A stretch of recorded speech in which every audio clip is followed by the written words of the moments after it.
Bien-aimés du Seigneur Jésus-Christ à travers le monde et particulièrement au Congo, bonjour. Le Seigneur Jésus-Christ dont je suis serviteur m'a confié un message intitulé Que la lumière soit et la lumière fut. Ce message se trouve dans le livre de Genèse au chapitre 1 du verset 1 jusqu'au verset 5. Mais avant d'écouter ce message, je vous prie de faire avec moi une courte prière. Grand Dieu, nous te bénissons pour tes bontés manifestées ce matin, de nous accorder cette opportunité d'écouter ta parole qui est le pain de vie et la source d'eau vive qui étanche la soif de nos âmes. Donne-nous l'intelligence de comprendre ce message pour que nous héritions la vie éternelle que tu nous as promise en Jésus-Christ, notre Seigneur Sauveur. Amen. Le message de ce matin est intitulé Que la lumière soit et la lumière fut. Dans Genèse, là, il est dit ceci. Au commencement, Dieu créa le ciel et la terre. La terre était informe et vide. Il y avait des ténèbres à la surface de l'abîme. Et l'Esprit de Dieu planait au-dessus des eaux. Dieu dit que la lumière soit. Et la lumière fut. Dieu vit que la lumière était bonne. Dieu sépara la lumière d'avec les ténèbres. Il appela la lumière jour et il appela les ténèbres nuit. Il y eut un soir et il y eut un matin. Ce fut le premier jour. Bien-aimés du Seigneur, comme nous venons de lire, vous avez remarqué ou entendu que Dieu vit que la lumière était bonne. À la suite de cet enseignement ou de cette exhortation ce matin, chacun d'entre nous sera en mesure de comprendre pourquoi Dieu vit que la lumière était bonne. Et alors, nous aurons l'occasion de nous examiner personnellement. Mais le premier, c'est l'Ecclésiaste. L'Ecclésiaste dit, la lumière est douce et il est agréable aux yeux de voir le soleil. L'Ecclésiaste a compris que la lumière est douce.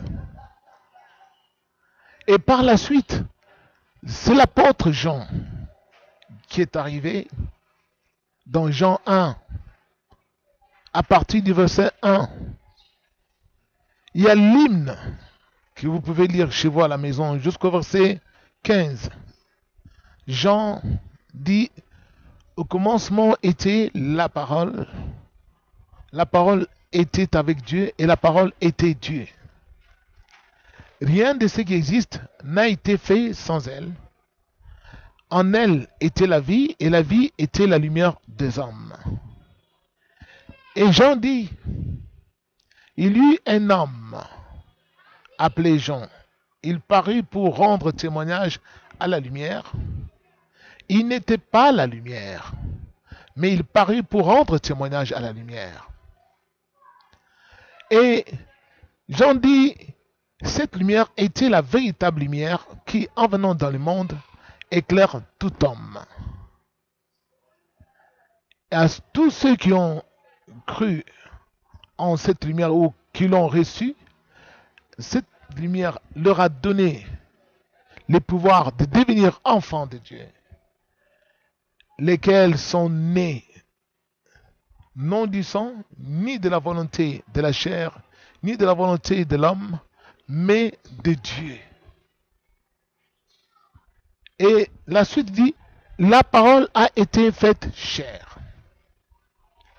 Ici, nous venons de lire que Dieu est la parole. Or, la parole est aussi la lumière. Donc Dieu est lumière.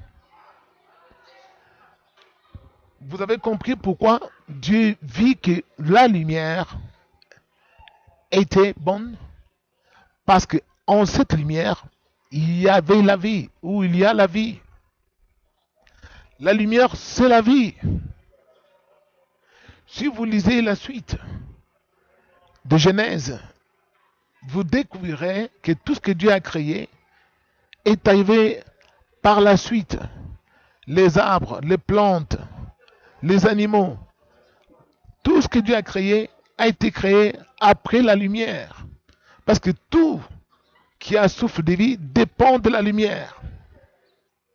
Vous comprenez, bien aimé, où ce matin le Seigneur veut nous faire parvenir pour nous faire comprendre l'importance de la lumière.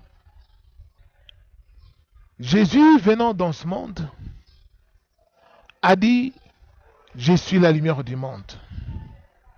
Quiconque croit en moi ne marchera point dans les ténèbres, mais plutôt il aura la lumière de la vie.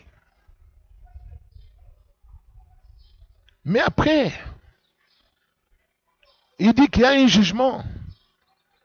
Parce que la lumière étant venue dans le monde, les hommes ont préféré les ténèbres à la lumière. Les ténèbres, Dieu ne vit pas que les ténèbres étaient bonnes, mais Dieu vit plutôt que la lumière était bonne. C'est curieux, non? Les ténèbres sont toujours au pluriel, tandis que la lumière est toujours au singulier. Parce que la lumière est Dieu, et Dieu est unique et indivisible. Bien-aimé du Seigneur, Jésus dit: pendant que vous avez la lumière, croyez en la lumière, afin que vous deveniez les enfants de lumière. Ne vous étonnez pas que le Seigneur ait enseigné à ses disciples que vous êtes la lumière du monde. Que votre lumière luise ainsi parmi les hommes, afin que les hommes voient vos bonnes œuvres et qui rendent gloire à votre Père, qui est lumière. Un enfant de Dieu est un enfant de lumière. C'est pourquoi l'apôtre Paul, annonçant l'évangile aux Éphésiens, il leur dit: autrefois vous étiez ténèbres, maintenant vous êtes lumière. Alors, produisez donc des fruits dignes de lumière, des fruits de justice, des fruits d'amour, des fruits de vérité. Vous ne devez plus vous conformer au siècle présent, mais plutôt dénoncer les œuvres infructueuses, les œuvres des ténèbres. Condamnez-les, parce que vous êtes maintenant lumière en Jésus-Christ. La lumière est bonne, parce que par la lumière, nous avons la vie. Tous ceux qui marchent dans la lumière apprécient la lumière, aiment la lumière. Mais tous ceux qui aiment les ténèbres n'apprécient pas la lumière et n'aiment pas la lumière. Ont peur de la lumière parce qu'on peur que leurs œuvres soient dévoilées. L'apôtre Jean, dans sa première épître, a dit: le message que nous avons entendu de Dieu est que Dieu est lumière. Qu'en lui, il n'y a point de ténèbres. Tout celui qui dit qu'il est en communion avec Dieu doit marcher dans la lumière, comme Dieu lui-même est dans la lumière. Mais si nous marchons dans les ténèbres, nous mentons, la vérité n'est point en nous. Mais si nous marchons dans la lumière, comme il est lui-même dans la lumière, nous serons en communion les uns et les autres sur la terre. Bien-aimés du Seigneur, pourquoi le Seigneur nous envoie ce message ce matin? Le Seigneur nous envoie ce message parce que sans la lumière, il n'y a pas de vie. Et pour qu'il y ait des vies, il faut qu'il y ait la lumière. Et pour que la lumière se répande sur la terre, c'est nous, les enfants de Dieu, qui devons annoncer la lumière, faire connaître aux hommes la lumière sur la terre. Car Dieu qui est amour est la lumière. Et nos œuvres doivent être faites au nom de la lumière. Et cette lumière, c'est la parole. David a dit, ta parole, ô Seigneur, est une lampe qui éclaire mes pieds. Ta parole, c'est la lumière sur mon sentier. La parole de Dieu doit être prise en compte. Or, il y a des hommes aujourd'hui, comme l'apôtre Paul l'a déploré, des hommes qui se disent être au service du Seigneur, mais qui sont à la base de divisions, de scandales, qui créent des troubles parmi les hommes, qui se disent apôtres du Seigneur. Paul dit, tous ceux qui sont à la base de divisions et de scandales ne sont pas les apôtres de Jésus-Christ, mais sont de telles personnes ne servent pas le Christ, mais plutôt servent leur propre ventre. Pourquoi il a dit cela? Parce que Satan lui-même, parfois, il se déguise en ange de lumière. Et il n'est pas étonnant de voir que ce ministre se déguise aussi en ministre de justice. Mais leurs œuvres ne peuvent pas nous tromper. Parce que tous les ministres de Satan jettent des divisions parmi les hommes, sont des ouvriers trompeurs, comme Paul l'a dit dans Corinthiens. Ils sont des faux apôtres.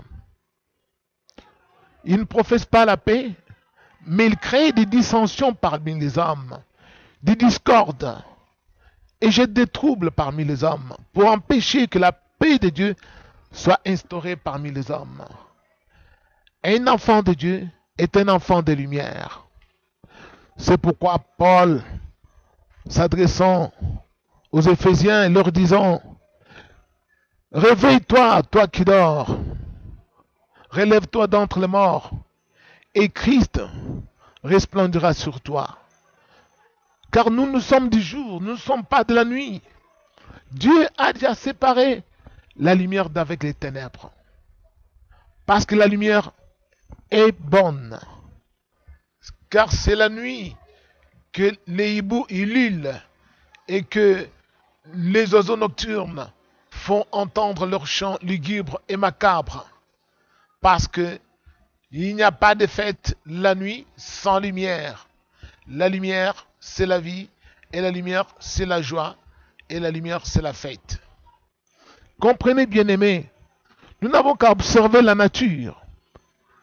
À l'aube, tous les oiseaux du monde, depuis la création, quand apparaissent les premiers rayons du soleil, les oiseaux se réveillent et commencent à entonner les chants, leurs chants majestueux.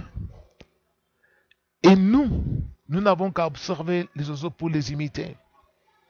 Pourquoi les oiseaux peuvent-ils jubiler en voyant la lumière à l'aube, alors que nous, les hommes que Dieu a créés à son image, nous préférons marcher dans les noirs, dans les ténèbres, dans la haine.